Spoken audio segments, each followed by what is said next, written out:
कक्षा छठी विषय हिंदी व्याकरण। हिंदी व्याकरण में आज हम काल भाग 2 पढ़ेंगे। बच्चों, काल के पिछले वीडियो में हमने वर्तमान काल और उसके 3 प्रकार की परिभाषा और उदाहरण पढ़े थे।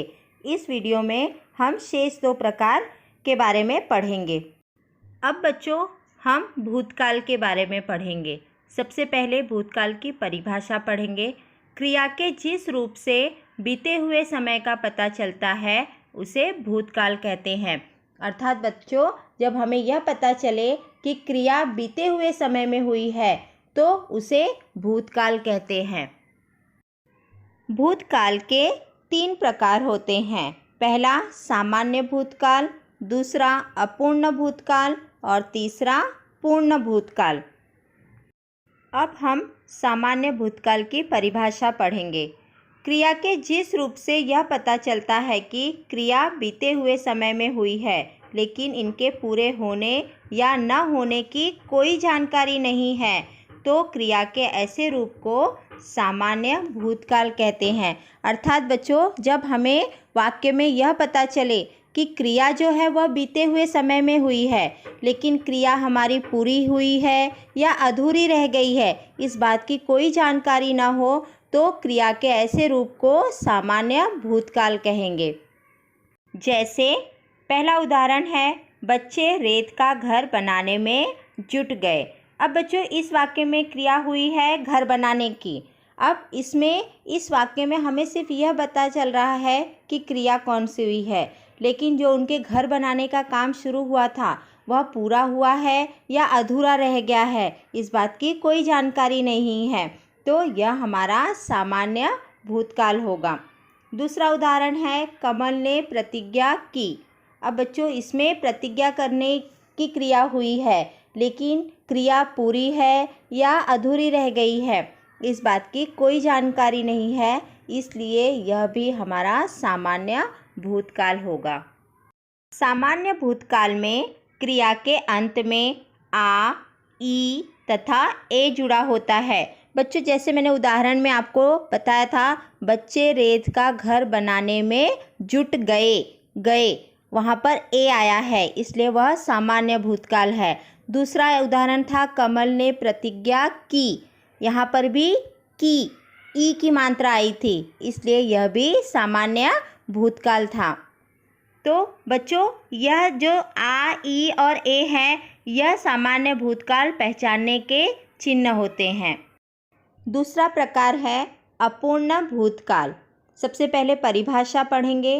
क्रिया के जिस रूप से यह पता चले कि क्रिया भूतकाल में शुरू हुआ था पर वह बीते हुए समय में पूरी नहीं हुई, उसे अपूर्ण भूतकाल कहते हैं। अर्थात बच्चों, जब हमें यह पता चले कि क्रिया जो है वह बीते हुए समय में हुई थी, लेकिन वह अभी पूर्ण नहीं हुई है, वह क्रिया अभी तक जारी है, तो क्रिया के ऐसे रूप को अपूर्ण भूतकाल कहते हैं। जैसे प्यास से मेरा गला सूख रहा था। दूसरा उदाहरण है, बच्चे पाठशाला जा रहे थे। अब बच्चों, इन दोनों वाक्यों में यह पता चल रहा है कि क्रिया जो है वह बीते हुए समय में अर्थात भूतकाल में शुरू हुई थी, लेकिन वह क्रिया अभी जारी है, उनके समाप्त होने की कोई जानकारी नहीं है, इसलिए यह दोनों वाक्य अपूर्ण भूतकाल होंगे। अपूर्ण भूतकाल में क्रिया के अंत में रहा था, रही थी, रहे थे का प्रयोग होता है। तीसरा प्रकार है पूर्ण भूतकाल। सबसे पहले हम परिभाषा पढ़ेंगे। क्रिया के जिस रूप से यह पता चलता है कि क्रिया भूतकाल में शुरू हुई और वह भूतकाल में ही पूर्ण हो गई थी, तो क्रिया के ऐसे रूप को पूर्ण भूतकाल कहते हैं। अर्थात बच्चों, क्रिया के जिस रूप से हमें यह पता चलता है कि क्रिया जो है वह भूतकाल में ही समाप्त हो चुकी है, तो उसे पूर्ण भूतकाल कहते हैं। जैसे पहला उदाहरण है, रात काफ़ी निकल चुकी थी। दूसरा उदाहरण है, हम बाजार गए थे। बच्चों, इन दोनों उदाहरणों में यह पता चल रहा है कि क्रिया जो है वह बीते हुए समय में हुई थी और वह बीते हुए ही समय में पूर्ण हो चुकी थी, इसलिए यह दोनों वाक्य पूर्ण भूतकाल है।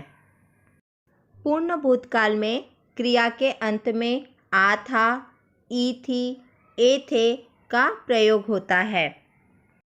काल का तीसरा प्रकार है भविष्यकाल। सबसे पहले हम परिभाषा पढ़ेंगे। क्रिया के जिस रूप से आने वाले समय का पता चलता है उसे भविष्यकाल कहते हैं। अर्थात बच्चों, जब हमें पता चले कि क्रिया जो है वह आने वाले समय में होने वाली है तो उसे भविष्यकाल कहते हैं। भविष्यकाल का एक प्रकार होता है सामान्य भविष्यकाल। अब हम सबसे पहले सामान्य भविष्यकाल की परिभाषा पढ़ेंगे। क्रिया के जिस रूप से यह पता चलता है कि क्रिया सामान्य रूप से भविष्य में होने वाला है उसे सामान्य भविष्यकाल कहते हैं। जैसे लड़के नदी में तैरेंगे। दूसरा उदाहरण है गर्मी की छुट्टियों में हम श्रीनगर जाएंगे। अब बच्चों, यहाँ पर तैरेंगे और जाएंगे, इन से बोध हो रहा है कि कार्य जो है वह सामान्य रूप से आने वाले समय में पूरा हो जाएगा, इसलिए ये क्रियाएं सामान्य भविष्यकाल की हैं।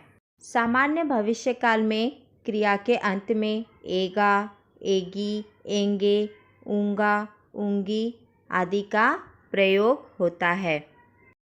धन्यवाद।